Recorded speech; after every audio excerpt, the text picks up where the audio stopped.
I pledge allegiance to the flag of the United States of America and to the republic for which it stands, one nation, under God, indivisible, with liberty and justice for all. Thank you. Before we do roll call, I would like to do a moment of silence for, he was a very good friend of mine, but he was a former state representative and president of the St. Louis Board of Aldermen for a long time, Tom Villa, and he passed away on Friday. And I would just like to have a moment of silence to him.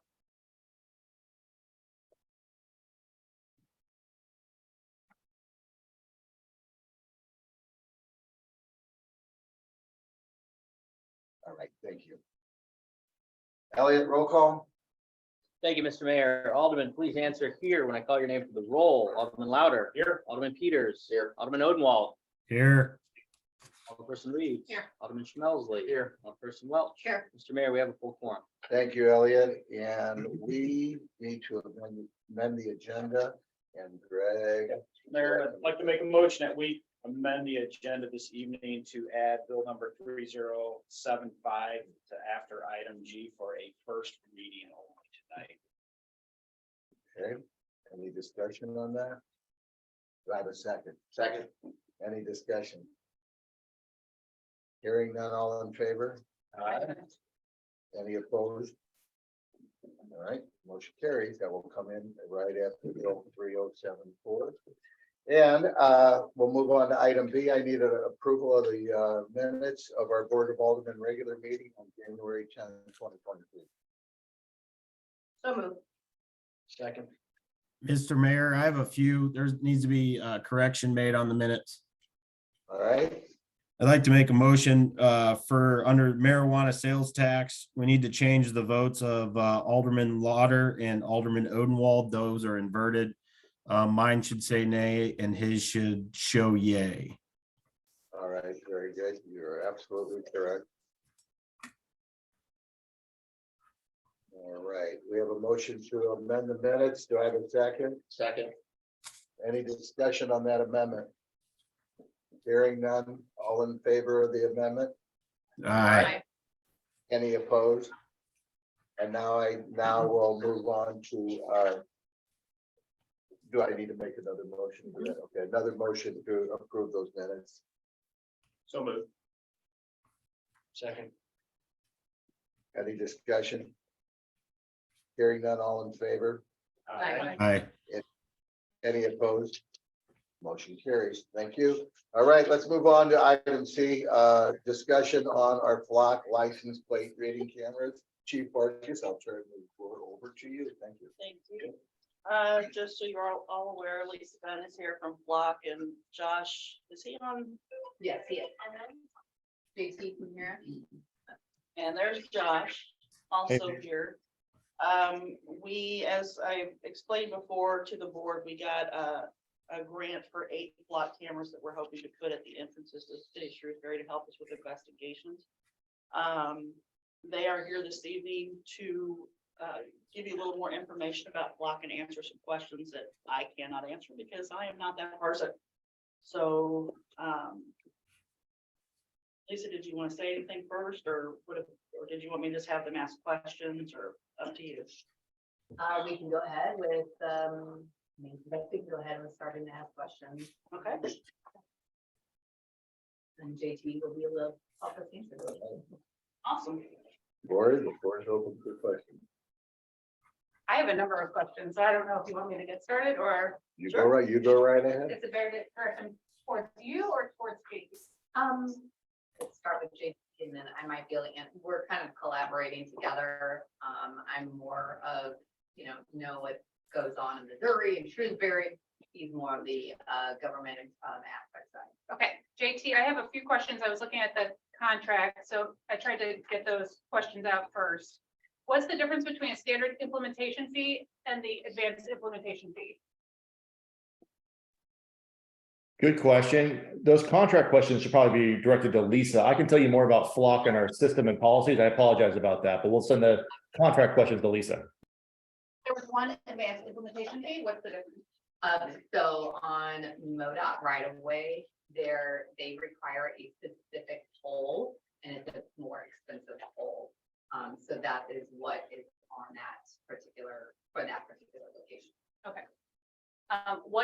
ring, I can't even say, it, wing replay, that was mentioned a number of times. So Wing Replay is another product of ours. That is not what this particular project is. But that is another project that we have. Once we have the cameras, I believe then it costs money to remove the cameras if we feel it's necessary. I've read that it says that the termination for convenience by agency will result in a one-time removal fee of $500 per flock hardware. So does that mean that for each flock camera, it's going to cost $500? If you decide to remove it before your contract is up. Okay. And then is our contract, the term, is it once a year, do we renew, or is it just a period of time? So the initial contract is a 2-year contract. And then after that, you renew it, annually each year. And then, so at the end of 2 years, if you choose to remove it, that's when you choose to take it out. And then, or you can remove it after that. Does anybody else want to jump in while I'm asking questions? You're on the roll. Keep going. Like I said, so this may be back to JT. How many cameras do municipalities have on average in the St. Louis area? I think it ranges, it really depends on the size of the municipality, but it ranges somewhere between about 10 to about 20. Okay.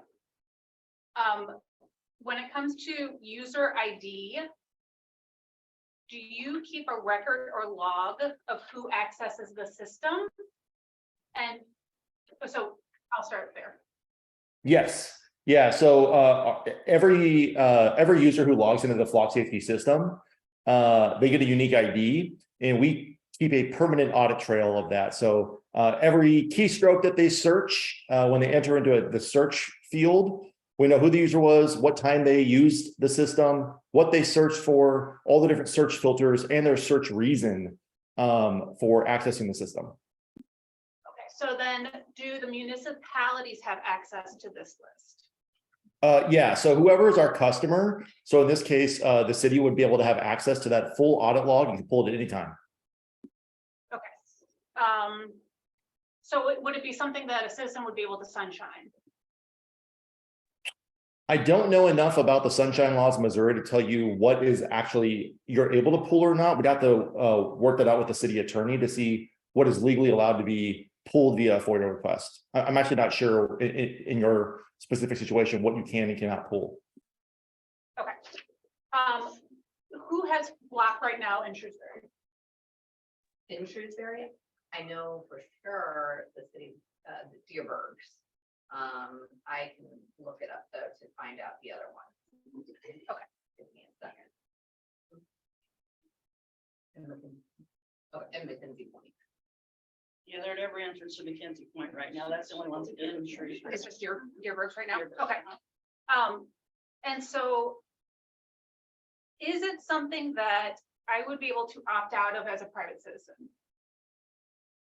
No. You mean your license plate? Well, like, so they're collecting as a third party.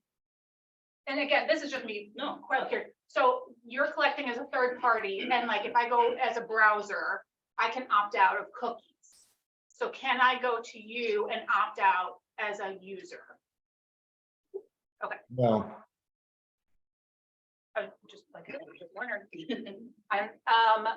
So I was looking up, so somebody like Mackenzie Point, which is Deerbergs, they don't have hot lists. I was looking up the lingo, hot lists. How do they have license plates? How do they track people? So this is great. This is a great line of question. Let me clarify a couple things in this. So one, nobody is being tracked. The devices take a picture of the back of a car as it drives by a fixed location. So it is not spotting somebody as like a GPS would, where it knows all of the patterns of their movements. It's taking a picture of the back of the car as someone drives by. What Deerbergs would have as an example is they have access to a search interface. So they can, their security team can go in and search for a specific plate and download that piece of evidence and share it with police. The other thing that they can do is they can share their cameras via an MOU with the Shrewsbury Police Department. And then the Shrewsbury Police Department can have access to a hot list alert. Deerbergs would never know if a stolen car drove by one of those cameras, but the police could because they have a different access to software that Deerbergs or any sort of private resident or commercial entity does not have access to. Only the police department does. So the police department can actually leverage those Deerbergs cameras to see when a stolen car, amber alert, silver alert drives by one of those fixed locations. Deerbergs would never know that occurred.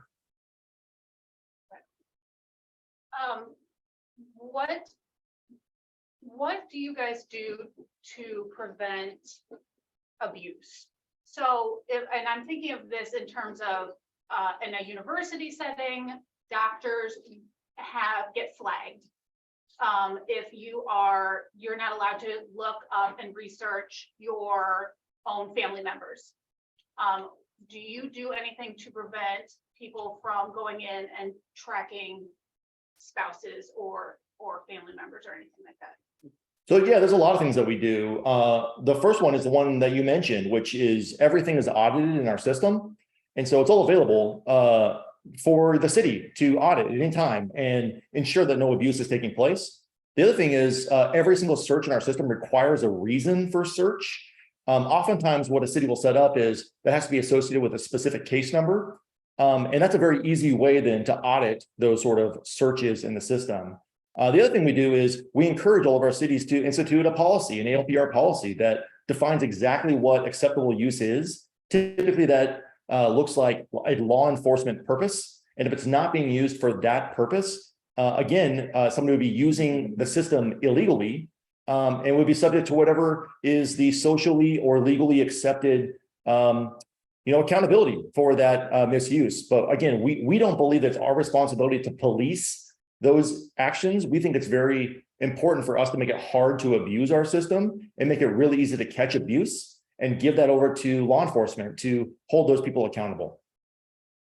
Do you have sample policies that you give out to cities in what you said? Yep, absolutely. Okay. I can add to that too, Elisa. Yep. That's with any system and we've got a policy drawn up at the moment. I've got it finished up the last parts of it today while I was on break in class, but we have policies on every single computer system that we use. So Regis, I can run you in Regis. If I get mad at you and run you, I'm in trouble. Yeah. If somebody runs a family member, they're in trouble. They have to have a reason. It's the same thing. It's the same thing there. So Captain Gilbert will be the one that's in charge of this because he's in charge of the rest of that. And we do random audits a lot, but if we find out that somebody is running a plate for a reason other than law enforcement, there's disciplinary things that we go through. And that's with every computer system, and this would be no different. So there will be consequences to that. Are policies like that set up per electronic resource, or is it an overall arcing policy for the department? We have an electronic policy that mentions the Regis and that specifically, but the LPR policy will be a standalone policy because there's other things involved with that. So, and because it's new, so that will have its own standalone policy. Okay. I just have a few more questions. I appreciate your time. Who has access to this data? Like, are there multiple agencies such as federal, state, local? Yeah, so your city gets to decide who has access. We don't determine that. So we don't even have access at Flock Safety. We give the keys over entirely to your city to decide with whom they want to share. Typically what happens is they share with other local agencies, but it's 100% the data is owned by your city and your city gets to decide with whom they share.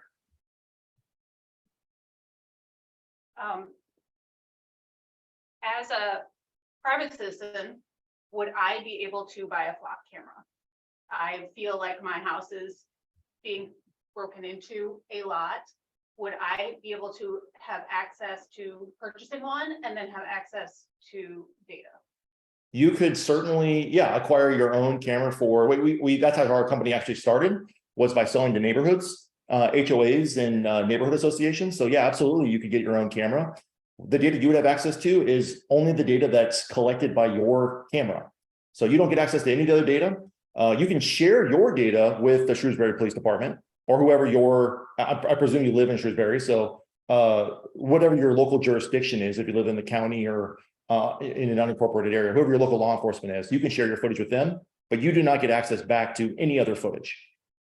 And let me clarify something. When you say data, it's a picture of the plate. So if you get a picture of the plate, you're not gonna know who that plate belongs to. You're not gonna know if there's any hits on that plate. You're not gonna know anything about that plate other than here's a picture of the car and a picture of the plate. So I think that some are mistaking this for like the red light cameras where you're taking a picture of someone's face and that type of thing, and they send you the ticket in the mail, that kind of thing. That's not what this is. This is a picture of the rear of the car. It's a picture of the license plate. You're not getting any hit information at all as a neighborhood. You're just getting pictures of plates. Okay, Yeah. that's my last question, actually, is that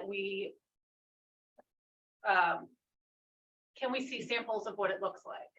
Because or maybe you could provide them. Is there, when you pull a license plate, is there a database where you get any information? Is it just a license plate, or do you have any sort of geographical information whatsoever? Oh, it'll tell us what camera it came off of, and so I'll know if we have access to other cities' cameras because we've shared that, or they've shared with us. So we've been able to take cars that have been stolen off of a parking lot and we'll get hit, enter that plate into the system.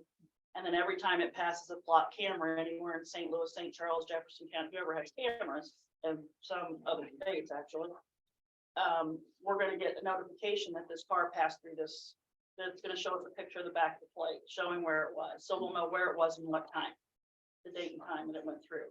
And that's helped us on numerous cases, locate vehicles or locate suspects in car clottings and that type of thing. So we do get information, but a neighborhood won't have that. So that will just go to law enforcement because we have a different level of access to that information. And then if we have a car that comes back with a hit on it, we would have to run that through our Regis system to see, we have to verify any of that. So it's not something that we would just, we're gonna stop this car. We have to verify whatever information we're getting on the hit. Am I correct? Okay, I don't want to, I'm confident in that, but I want to make sure with them sitting here. So, the information that we get, it's like hey, check this plate. And then we go into our other systems and check that plate. So it's not bringing your name up. It's not bringing any of that stuff up at all. It's just bringing the plate up, and it's something we need to check into. And then we go into the other systems where we check that. Am I able to share my screen? I'd be happy to show you a picture of it right now and some of the data that's collected from that. Is that a thing that I can do? Host? Yeah. Sure. Just a second. Okay. We're saying sure, but Elliot's the host. And Yeah. We're saying sure a lot faster than you do. Yeah, right. You're not wrong. Yes, sure. Go ahead. Can you all see this? yes, yeah. So this is a picture of what the device looks like. It's kind of an oversized oblong looking football. This is a literal picture that you would see that gets taken from the back of the car. This is Hold on just a second. We gotta Sorry about move our on-screen people. Okay, now go. okay. Sorry. The device you can see right here next to it is a picture of the car. That's a real picture that would be taken from our flock camera system. This is the information that is collected through our machine learning. We can identify the plate, the ABC 123, the state of the license plate. In this case, it's Texas.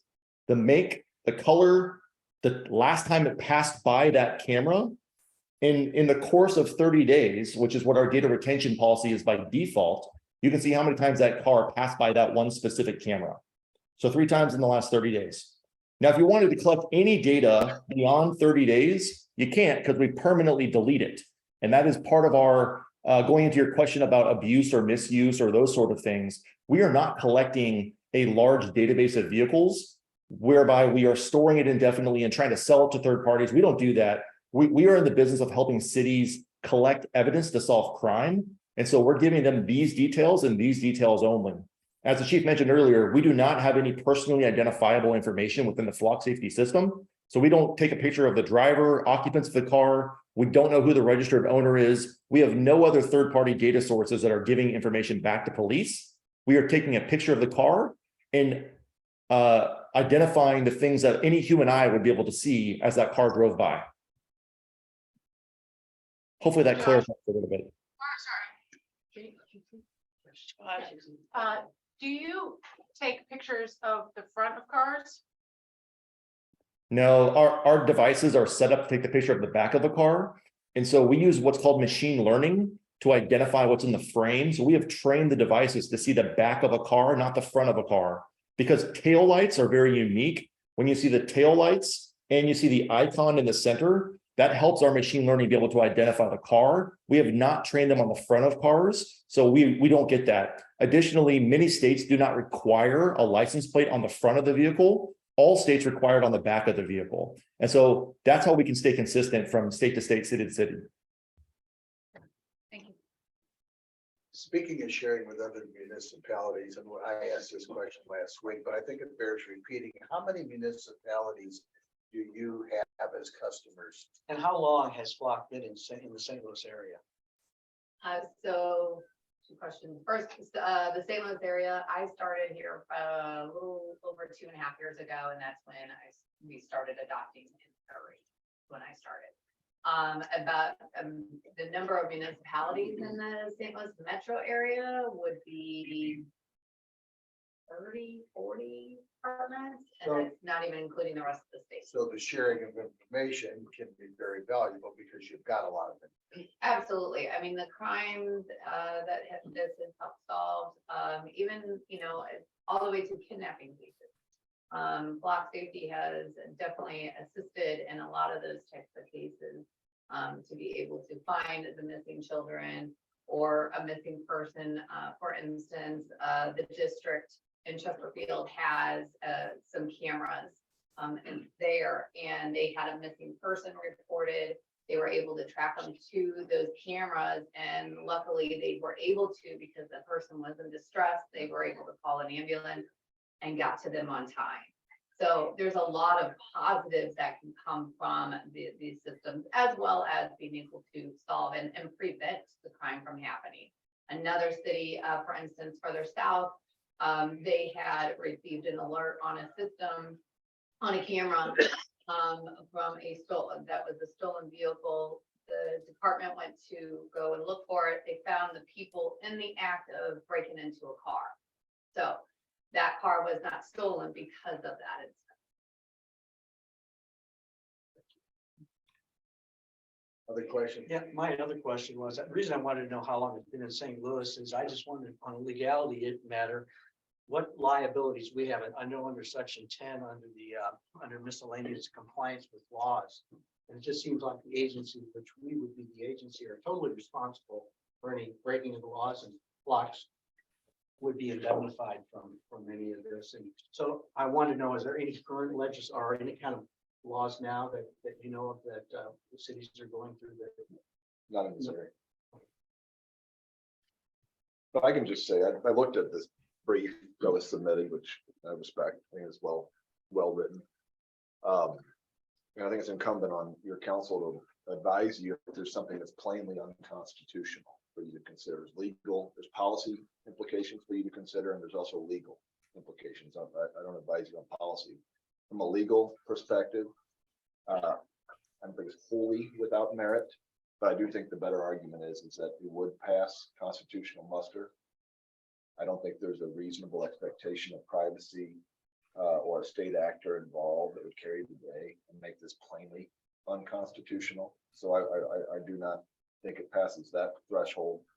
So from a legal perspective, I would not think that would be the reason that you would decline to adopt this policy at this point. One comment was made, we do a search without a warrant, and that would be, if we don't have grounds for that, then that would be against the law. Correct. It doesn't sound like that's. Yeah, these are, from a legal perspective, I see these arguments, and they strike me as arguments that would be raised by a defense counsel on behalf of his client that that was apprehended as a result of use of this technology.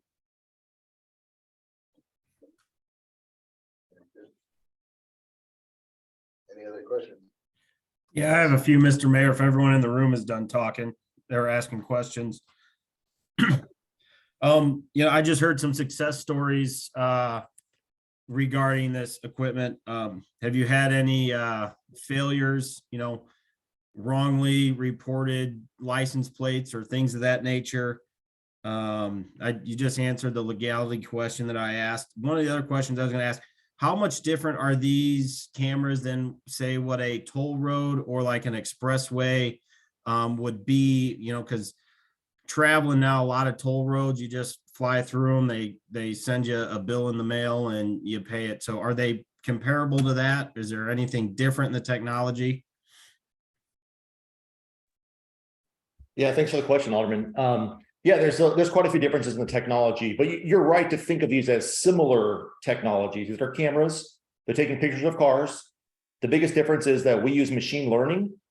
So we have trained the system to identify the type of the vehicle based on the picture that it sees in that moment. What toll roads often use is they're taking a picture of the license plate, then they're running it against DMV records.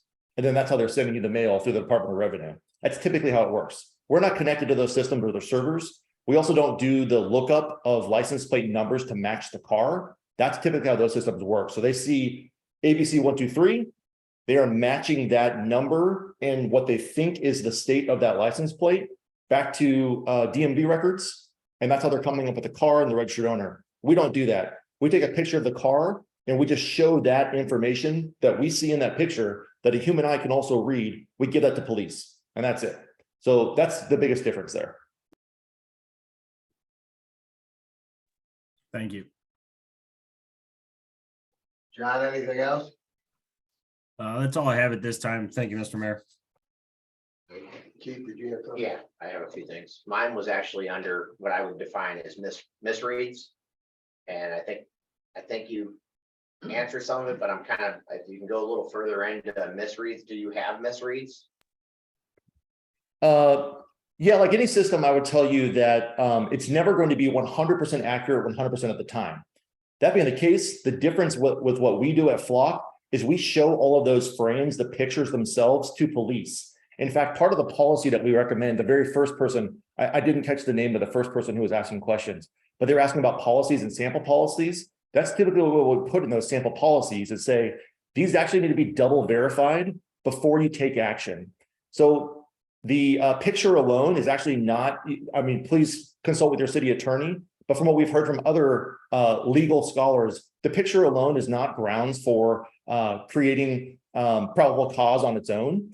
You actually need to establish that beyond just the picture of the car itself that a Flock camera would provide.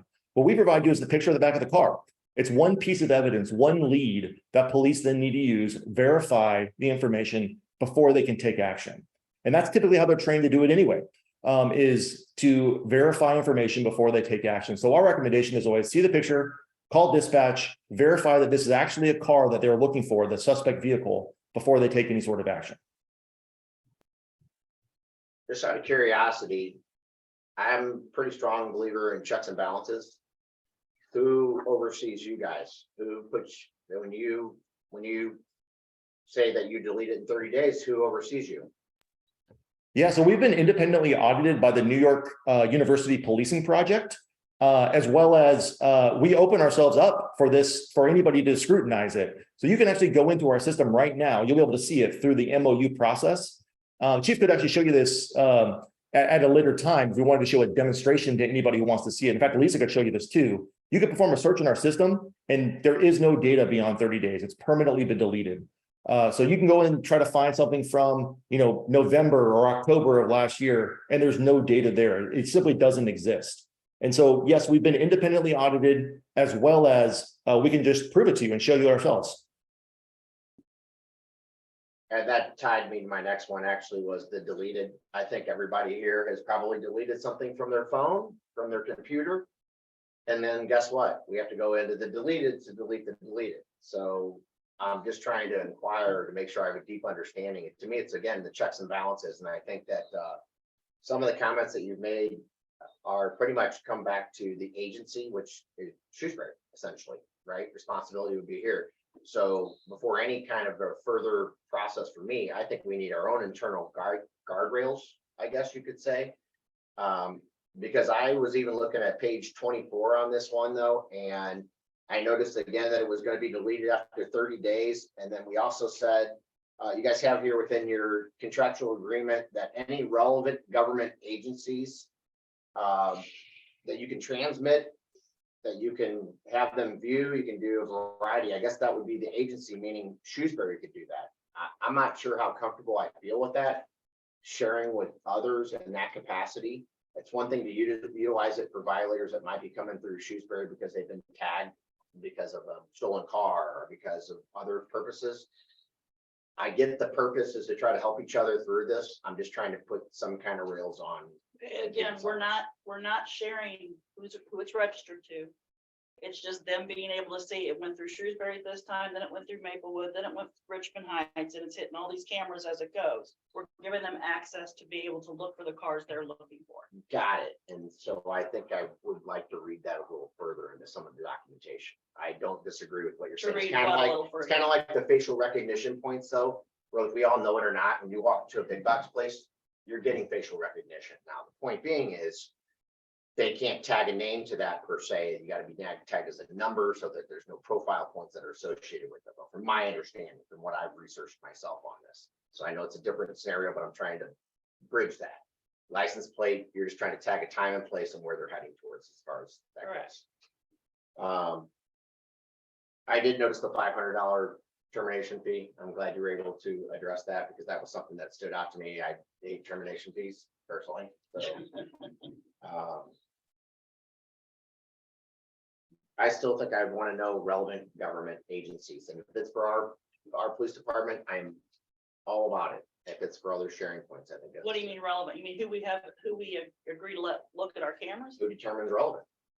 It's for us, it's other law enforcement agencies. It's not gonna be anyone other than that.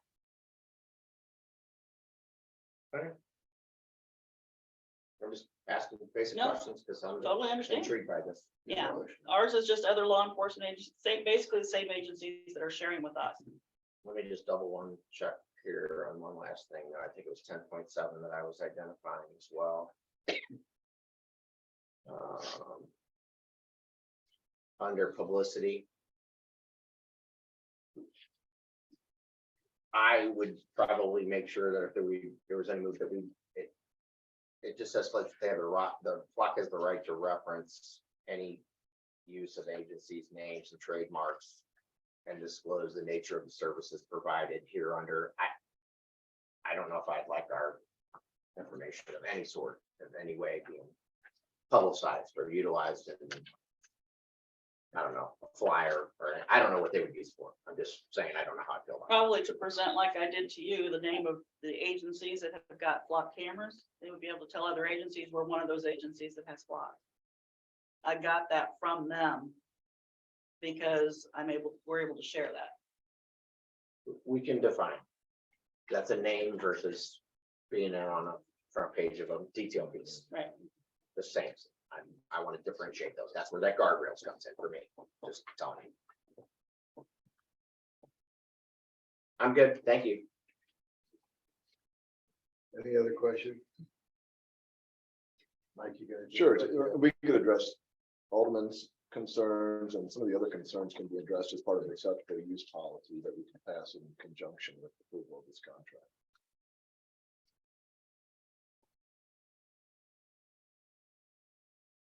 All right. Any other questions? Okay, then no vote tonight, just discussion. Mayor, I don't know if there's anybody here. I know we don't have public comment yet, but are you wanting them to stay in case there is public comment or? Well, I was thinking that if anybody had any public comment, they would do it during the year citizens. So they need to stay for that, then? Yeah. Okay, This way we keep the okay. meeting moving and it's normal pace. All right, let's move on to item D, which is traffic regulations on Devonshire Avenue. Elliot? Thank you, Mr. Mayor. Alderman, you have in your packets and in my memo a brief description of the issue tonight, but I'll go ahead and summarize it. The block of Devonshire Avenue, and I'm going to pull it up here on the screen. Hey, Josh, I'm going to go ahead and eliminate your co-host capabilities. Appreciate your time and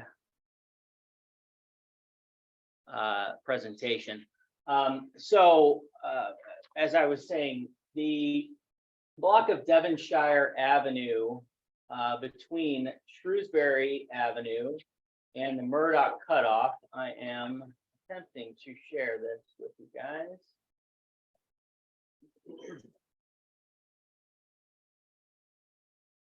Where'd you go? Okay, so from here to here on Devonshire Avenue. In 2019, the Board of Aldermen passed an ordinance creating a regulation on this street. And I'll just go ahead and read it. This street has been designated as residential traffic only. And that states that the street or sections thereof enumerated in this section shall limit traffic to that of residents or said residents invitees of that street or sections thereof when properly signed posted. And there are two aspects of this that I'd like to address. One, there's a resident on this block who has complained of frequent commercial traffic up and down this street. And when he says commercial traffic, he's not necessarily talking about semis or large vehicles, but transport vans and other clearly marked commercial vehicles coming from sometimes Shrewsbury businesses in our commercial districts and sometimes from outside the city limits. His concerns are noise and safety. Devonshire does not have sidewalks, and these commercial vehicles are occasionally louder than the residential traffic that goes through there. He did cite the fact that the board has created this residential traffic only regulation for this street and asked why it's not enforced. Through some internal discussions with our public works department and our police department, the signage has not been placed on this street as is required in the ordinance. And there's a couple of reasons for that. As with all things, this is more complex than at first glance it would seem. There are two reasons the signage is not up. One, the ordinance didn't really state what should be on the signs. So Public Works has the ability to create street signs on their at their building, but they don't know what to put on it. They could say residential traffic only, but that doesn't really signify what that means. Clearly the section is limiting it to residents of Devonshire. So should it say residential traffic only for residents of this block of Devonshire? And you see where that gets a little confusing. So that's the first aspect of it. The second is that Shrewsbury Avenue and Murdoch Cutoff are regulated by St. Louis County. They have a right of way that extends out from the middle of Shrewsbury Avenue, in this case east, and from this direction west, to such an extent that we would need their approval to put the signs up within that right of way. We can put the signs up anywhere we want within here, but at that point, it's already too late. And primarily the issue is when this intersection here is at a red light in rush hour traffic, the traffic backs up all the way to here. And if you're coming south on Shrewsbury Avenue, you see Devonshire as a way to get around that and go east into the city. And then alternatively, Devonshire gets more cut through traffic during other hours of the day. So all that to say, we internally, the staff needs a little direction from the board on how it would like to address this. Again, we can put the signs up along Devonshire Avenue outside of St. Louis County's right of way, but as Chief Vargas can state, that's a little too late to actually notify drivers of the private nature of that street. And then Superintendent Wagner, Director Wagner has stated that there's kind of another aspect of this that what doesn't appear to have been addressed in the original ordinance, that Devonshire Avenue is a public street.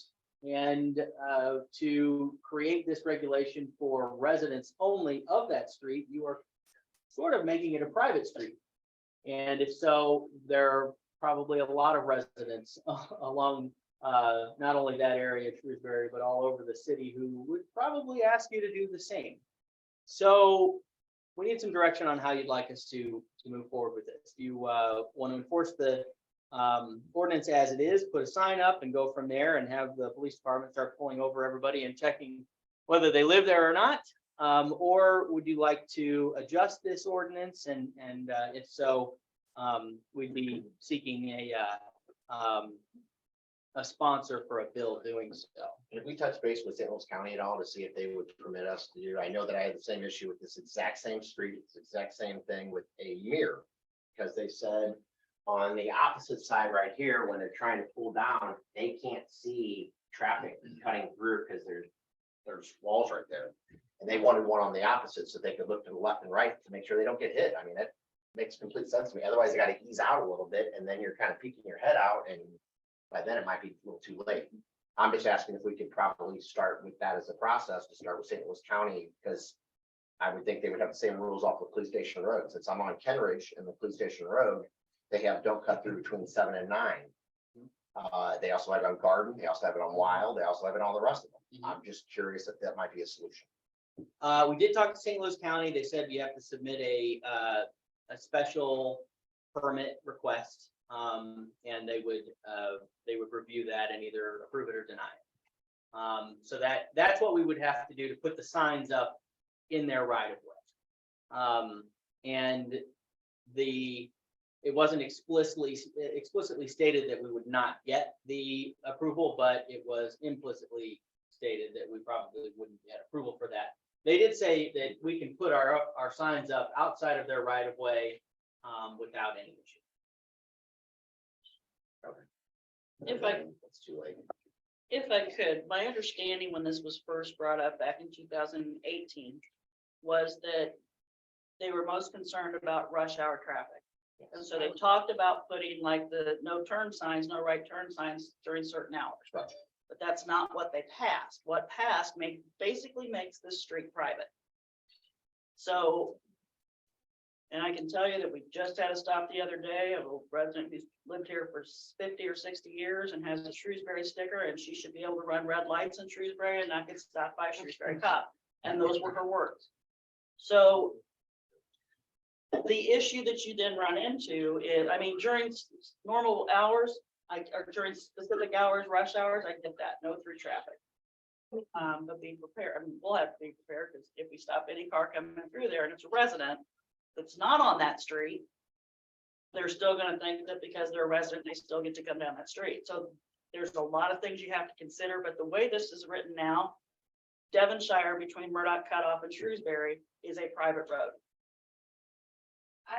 I would be willing to, like, if it's something where you're hesitant on making it a private road, then fine, I would be willing to try the rush hour traffic, like you were saying.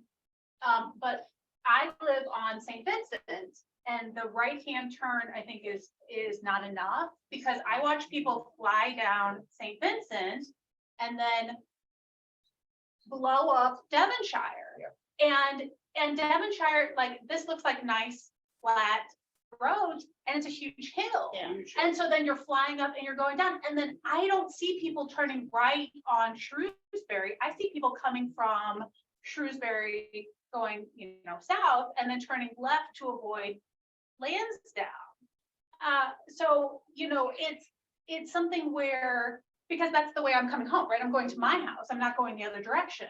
So it's something where I think if it's going to take limiting the hours to just rush hour, then fine, because I think that will just be, at least there's going to be a police presence. This is what my predecessor, it was the last thing he wanted to do before I came into office. And I think it needs to be done. And I would prefer to start with St. Louis County. I think that signs inward are not going to be effective. And I think that if we get a no from St. Louis County, then I think we need to go talk to Lisa Clancy and ask her why we can't get basic signs in our own municipality. That's the most ridiculous thing I've ever heard. So it's 2 signs. But that's what I would prefer. It actually be 4 signs, but yeah, you're right. 2 directions. You'd have to have 2 directions in each way. 4 signs. It's 4. How much is it? 4 signs. Come on now, people. So it's something that would be my preference. And it needs to be done and not in another 4 years. Like, this is the most ridiculous thing ever. I gotta ask the hard question. But if it's public or private street, I don't understand the negative connotation. Is that bad? Is that good? Technically, on a private street, they're responsible for the residents on that street would be responsible for their own snow removal and everything else. Okay. thank you for It's a clarifying. private property. That's a bigger. In every Thank you for resident, clarifying that. every resident Sorry, I has asked to the go question. to maintain it, right? Yeah.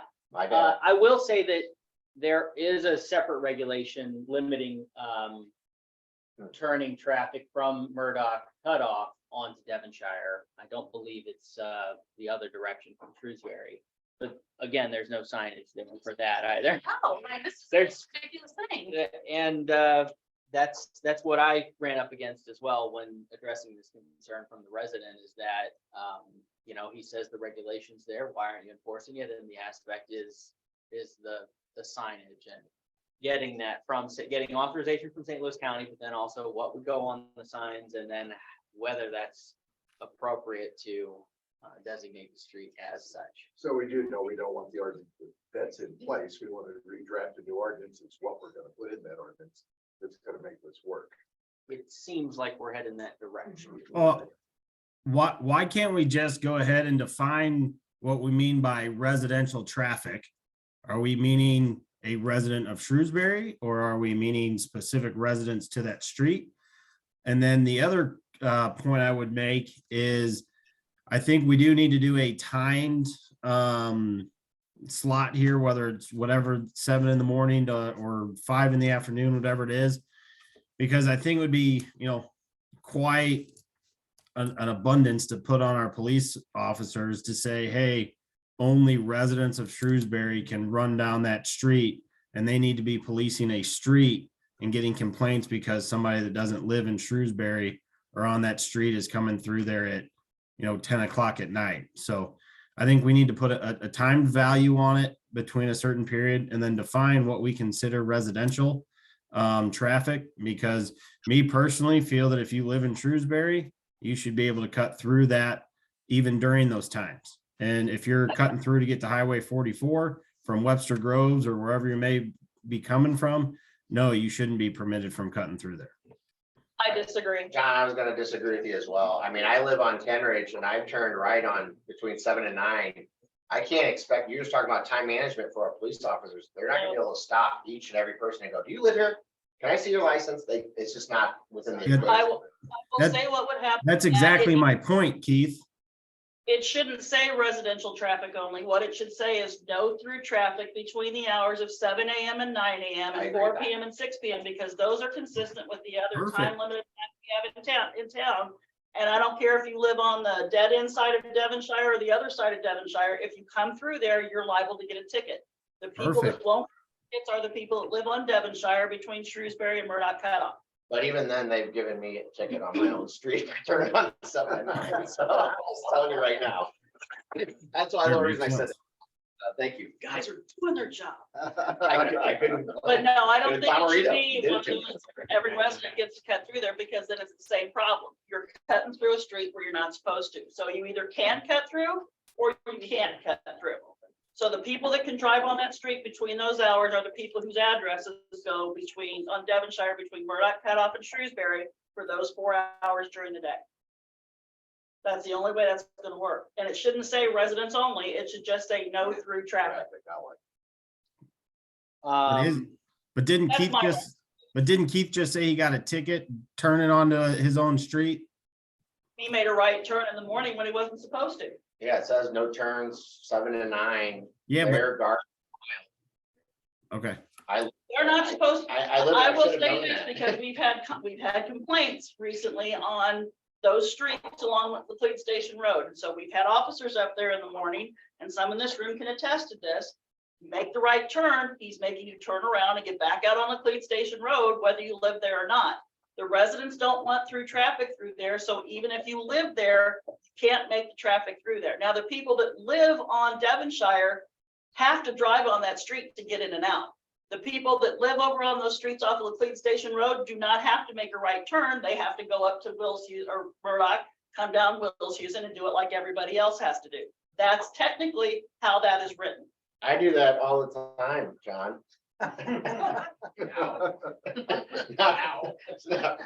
But I mean, we've gotten a lot of complaints here in the last month or so from residents on those streets saying we're not paying attention to the no right turn. It is. 90% of the people making the right turns live in Shrewsbury.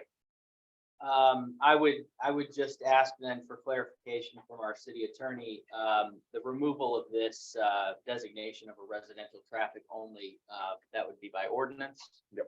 And we can draft that. Now, the right-hand turn from Murdoch cutoff, or is it left-hand turn? Either way, there's already a time limit on turning onto Devonshire from Murdoch cutoff.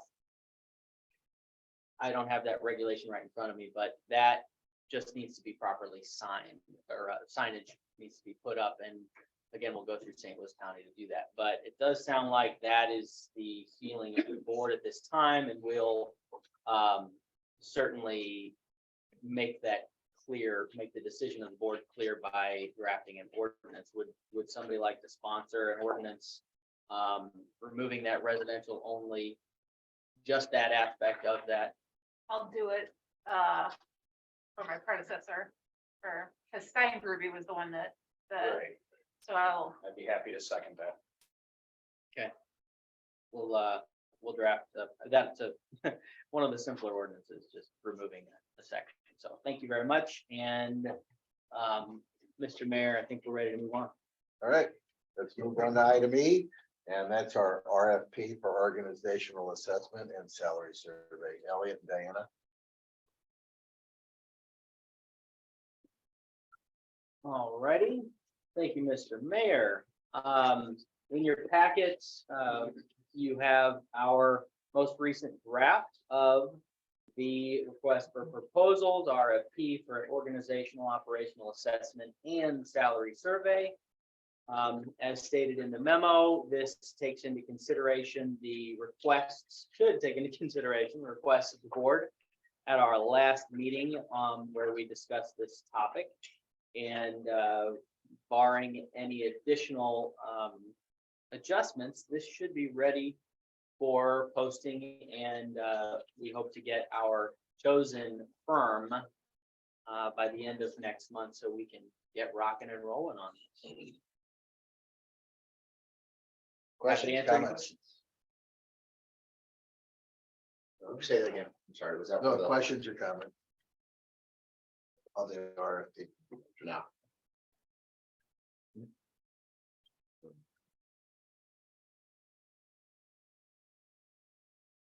I'm still kind of curious on the salary survey part of it, when we've had two other ones that have been done within the same year. If we can save financials on that part, great. I have no problem with the organizational assessment. I think that actually is a good, wise thing to do. Right. If you guys want to go spend money to spend it, fine, I guess, but we have two that just did salary surveys.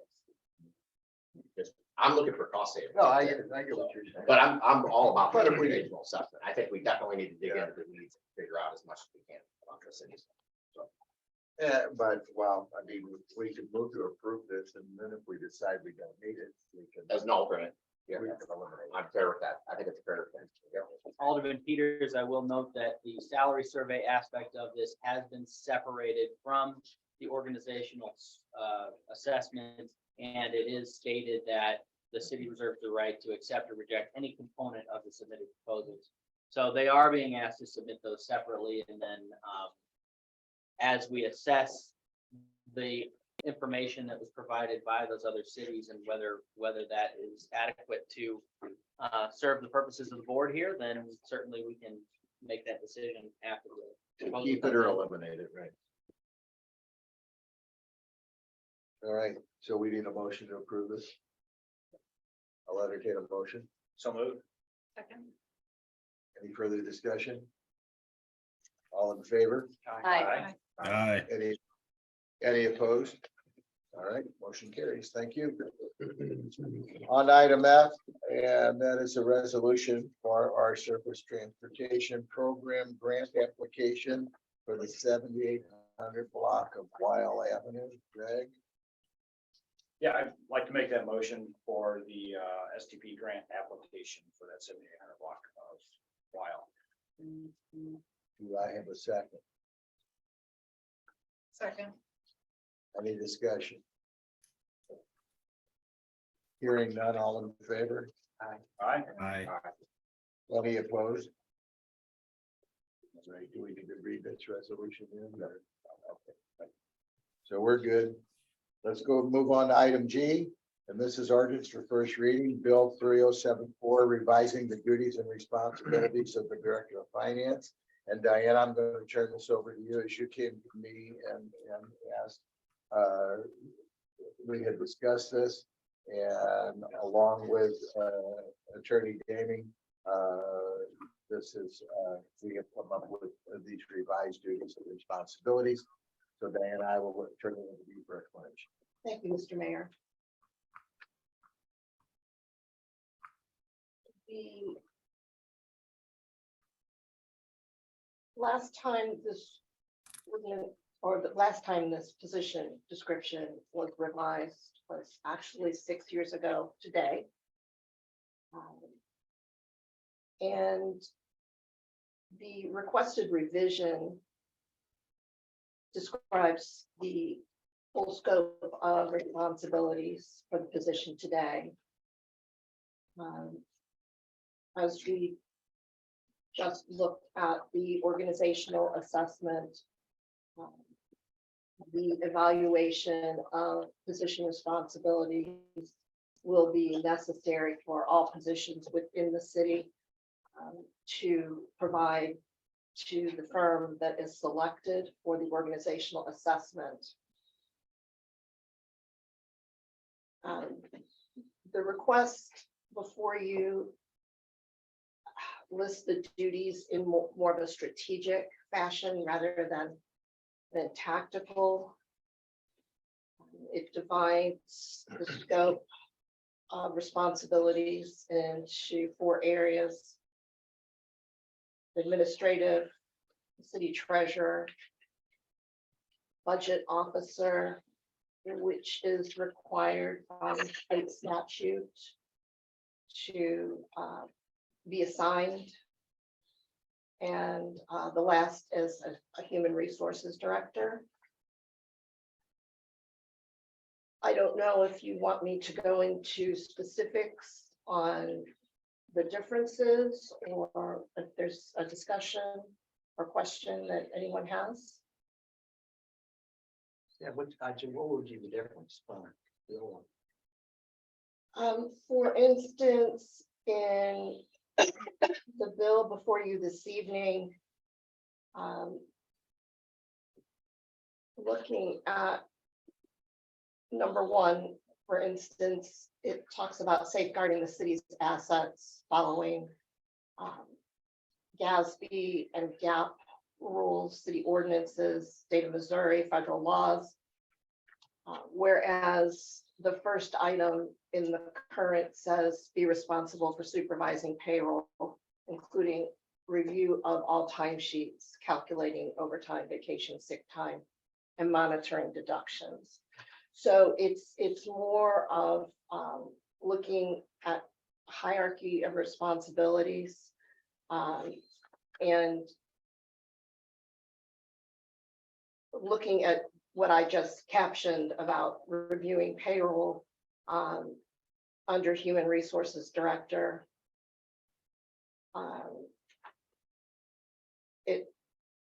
says responsible for providing the mayor with recommendations for the management of employee insurance benefits, retirement plans, payroll administration, and tax reporting, employee and labor relations, compensation and classification, workers' compensation claims, and employee development. So whereas that one specific instance was very tactical and just very specific with one small aspect, this brings in and encompasses the scope of the duties of the position.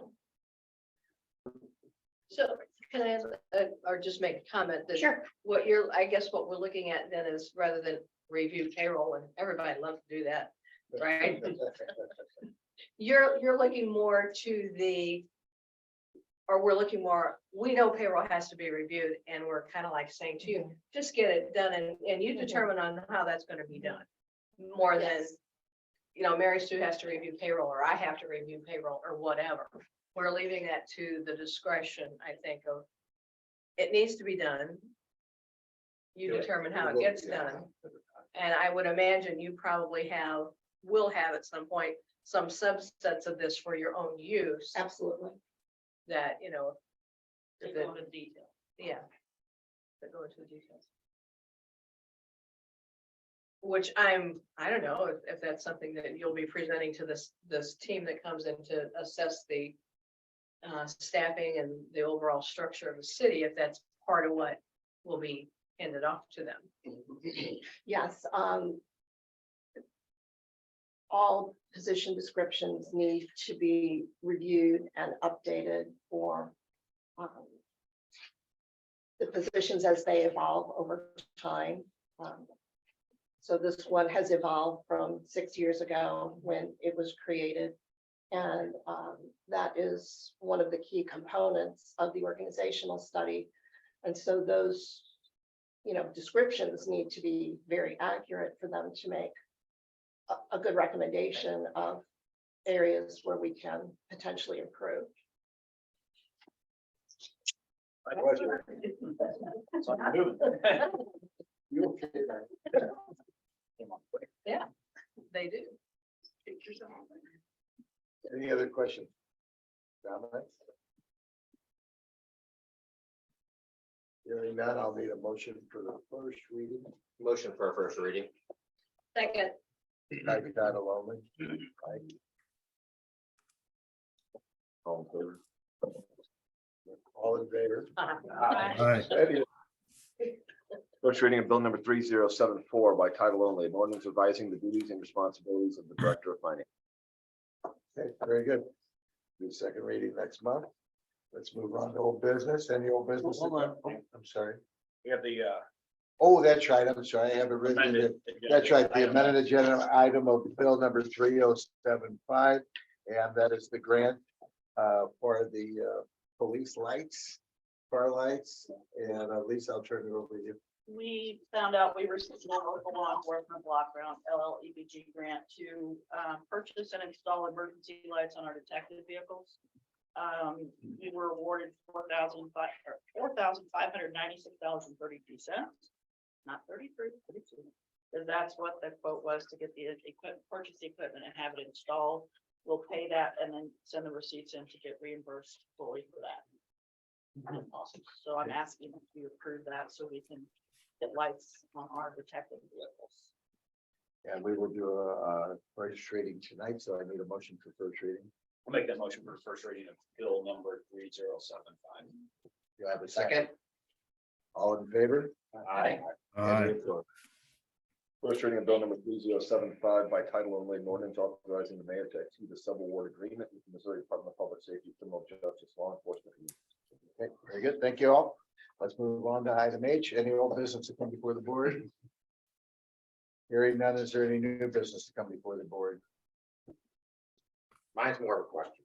I've noticed, maybe, did we pass an ordinance that I don't know about, that there has to be a sponsor for every ordinance, right? Maybe let's read that, I not pay attention to that, so every bill, every component has to have a sponsor of some sort for each one of those. Okay, I might want to refresh myself on that, so, thank you.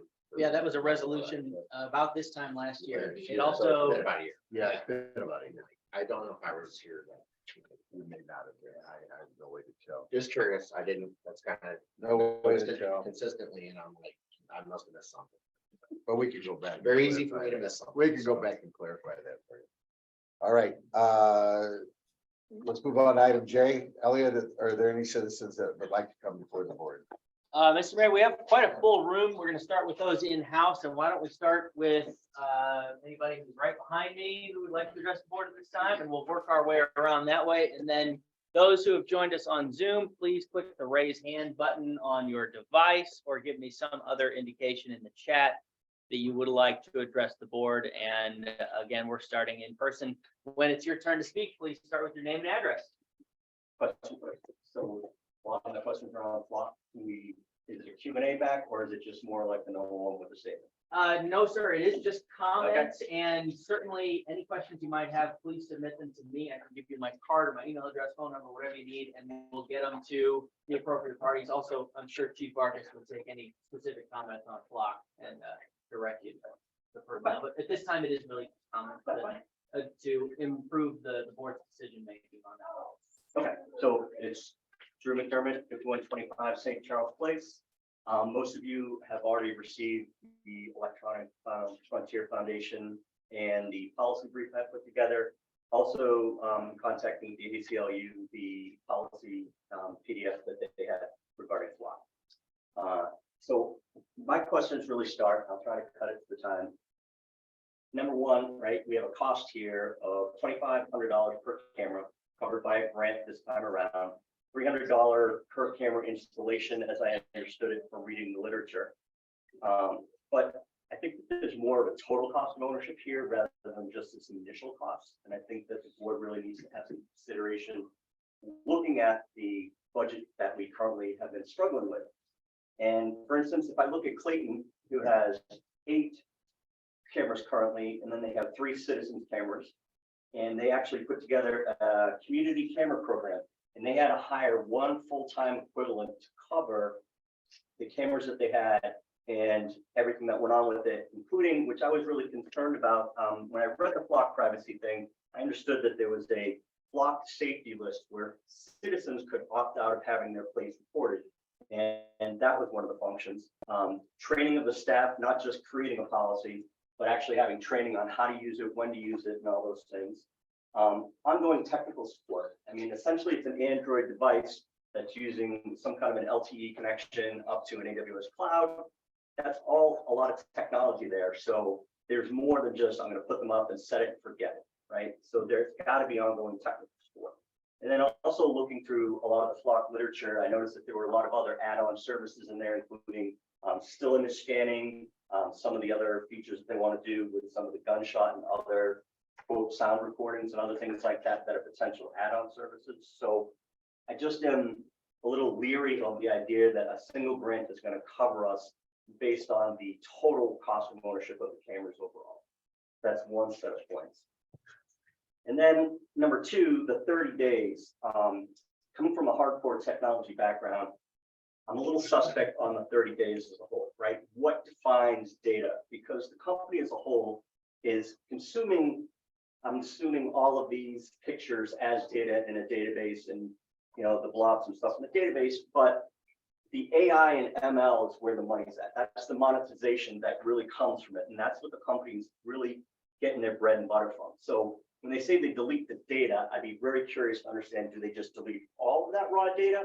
Or are they also deleting the machine learning? Because then when I look at what they talked about with these vehicle fingerprints, that includes bumper stickers, includes make, model, color of the car, includes dents on the car or rims, and then it can do things like, well, this car was always in the same vicinity as this car, so obviously they're together, or when they pass through, because there are not just GPS tracking, which they said doesn't happen, which is correct, but if you look at the cameras and do timestamps on the camera, you're essentially creating it, especially if we're talking about 40 other municipalities and that are using it. If I collect that data and I create that blueprint, it's a GPS track of what you're doing. So I just really would like to know a whole lot more about what that means when they say that they're flushing the data. And it is a policy by Flock, and it is implemented through software, as I understood. I could be wrong, but reading their stuff, but there's no adherence to it. Flock can tomorrow say, yeah, we're not going to do that, or we're going to change our policy, or now that we've gotten so many municipalities on it and our business model is changing, we're going to do something different with it. Or with their AI and machine learning that they're putting together, they're going to sell that and monetize that differently. So there's a lot more to it than just saying after 30 days it's deleted. And then when I look at some of the citizen protections, right, I'm wondering, would the board and would the police department be open to some of the ACLU has a really good cops policy that they have where it allows citizens to, monitor and access and do all that to make sure that things are compliant, because Block might have some default policies that I've seen, but if we really look at, PI, you might say it's not PII, but I think that we could really extract personally identifiable information from the data that's collected, right? So, there's access policy, there's a whole bunch of other things, not just a single good use policy. What's the implication if something happens? What's the repercussion if something happens, right? So I think there's a lot more to it than that. And the ACLU has an entire policy where there's 22 or 72 counties, and like 17 million people that are involved in this. And I've got a nice program here that I can also attach that talks about that policy. So if we do go down this path, which I'm obviously not a big fan of, I didn't want to live in a gated community, and I don't like having, an electronic fence doing the same thing. But I mean, I would like to think that we might have a different set of policies where citizens are more involved and that there's an oversight versus just this type of collection. And then I also want to say that although there's some legal questions, as early as February of 2022, HR 2705 in the Missouri House was actually going after red light cameras, automatic license plate renewals, red cameras, and a number of other electronic surveillance by police forces. It didn't make it out of committee, but it was in committee. I can't think of the senator right now that was putting that stuff together in the House, but it's still active. And if I look right now, just a very cursory look, we had a lieutenant in the department in Colorado recently arrested for using Flock cameras to track his ex-wife. I have at least 5 other stops that people were stopped, and because it was considered a felony stop, were stopped at gunpoint for incorrect information and in turn sued the departments. And the same data that Flock uses is the same. I'm also a gun dealer, so I'm tied to the National Institute of Criminal Check System. And it's the same data in the background that they're using. And that, according to the FBI last year, had a 27.5% false positive rate on it. So even if they can talk about the camera getting the license plate correct, it's that check in the background still leveraging that data that even the FBI's data says it's 27.5% inaccurate. And we're opening that up, and I'm just not very comfortable with that. And I'll drop it, and I won't go any further than that, but those are my points right now. Thank you. Thank you. Thank you, Dave. Sure. Wasn't planning on saying anything, but might as well. Dane Williams, 7812 Weil Avenue. And probably my question, just in listening to the information would be, it's a sales pitch, it's a company. And so, one of the things my dad taught me was, these reoccurring expenses are the ones that can get you. But when asked what communities, it'd be great to have a detailed list of exactly what communities, exactly how many cameras each is operating, and then details on statistics on how it has helped. I know in reading the crime reports for Shrewsbury, quite often the car is found because somebody put their own tracking device in it, is at least what I read in the paper. And a lot of the rest of our crimes seems to be out on Watson Road. Quite often things that are happening are because citizens leave their cars unlocked. And so, it seems like if we do a better job of personal responsibility, then we don't need cameras looking over our shoulders and expensing for that. Not opposed to looking further into it. It seems like there's still questions to be asked and solid details to be sorted out rather than a sales pitch that says we can do all of this and it's the best thing since, sliced bread. Thank you. Thank you. Thank you. The next. Carl Lodenwall, 7404 Nottingham. Was here before concerning the wild garden apartments and that stretch. I'm the current president of St. Michael, St. Vincent de Paul. This past Saturday, we had our food pantry, and we make home deliveries. We got Kevin, Gabby Lauder, and Mark ready. I got a call from Kevin the other day. This is concerning two residents. One was there was holes in the ceiling. There is no, apparently, and we didn't get into it, so we're taking these words, but there was no sink in the bathroom. It was off the wall. Kevin gave me another client that we have. He went to do that.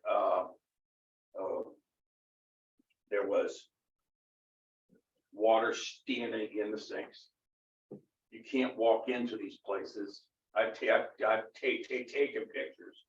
The door frame is completely cracked. You can see where it's been broken into, and the door won't lock right now. Some of the things I'm seeing, a lot of the information I'm getting, these clients, you have to, you can't take them at their word. A lot of stuff I'm getting is from their social workers. One client's being evicted because of excess complaints. And I've taken pictures of that. I sent to Alderman Lauder, the mayor, I think Elisa. So it's fact. If a fireman or a paramedic or a police officer had to go into these places, you couldn't even get into them because of the boxes and just the stuff laying around.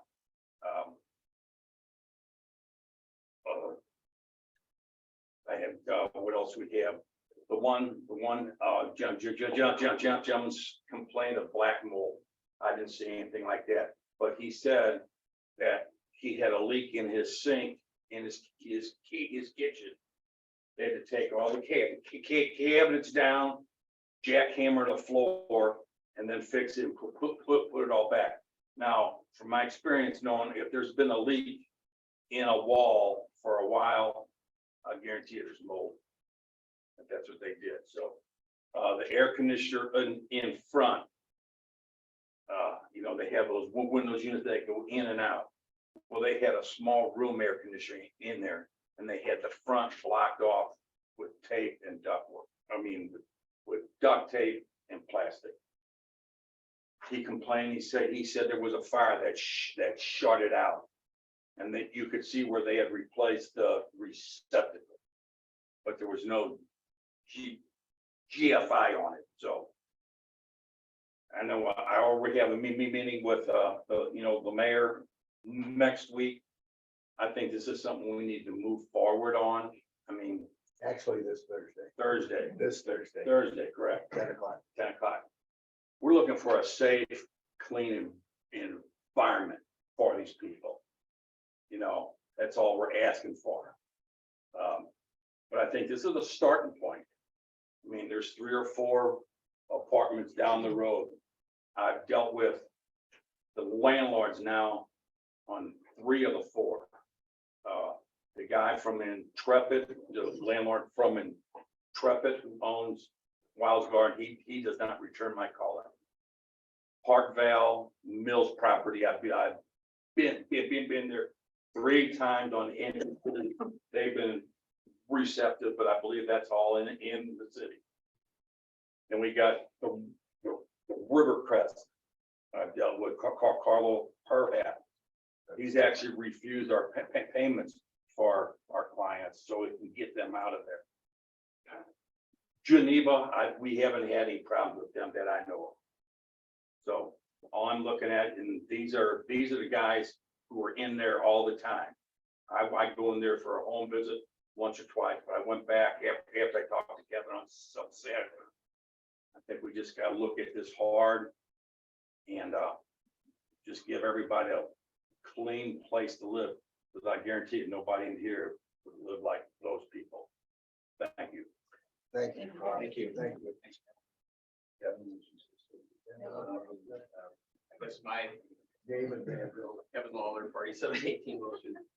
No, just to reiterate what Carl said, my question is, does the city have any influence in getting to these realtor or to the landlords? Can we put any pressure on them to do what they're supposed to do? To building There's houses. slumlords in Wild Gardens. Yeah, through our ordinances, through building. Yeah, that's what we- That's the starting point. I mean, that was our main concern, is the starting point is. I mean, we've seen it. Saturday was just, we heard one person after another, just pouring their hearts out to you, and I can't imagine spending 1 hour in that place. A neighbor. Debbie Lawler. And, 117. We have a neighbor that every month we bring her some food. And she has been talking for a year. I'm trying to get into another apartment. They keep promising me that apartment. She's still in the same apartment. She has boxed up her stuff for the last year. And she goes, it'll be next month. They tell me next month. She's still there. That's not right to treat somebody like that. You know, to leave her in limbo like that. So.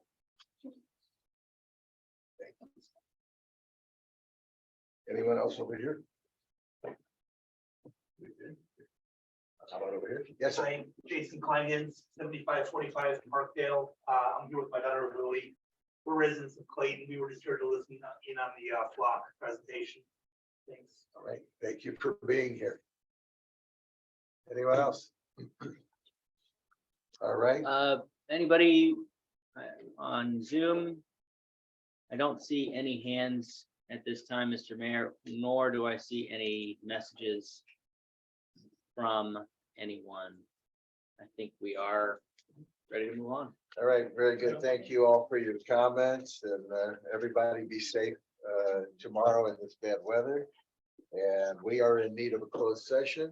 Okay, Closed session, closed meeting, closed vote, closed record will take place at the end of this scheduled Board of Aldermen open meeting. Such closed meeting with closed vote and closed record will take place here in the Aldermanic Conference Room, and said meeting, vote, and record will be closed pursuant to RSMO.610.021 subsections 1, 3, and 12.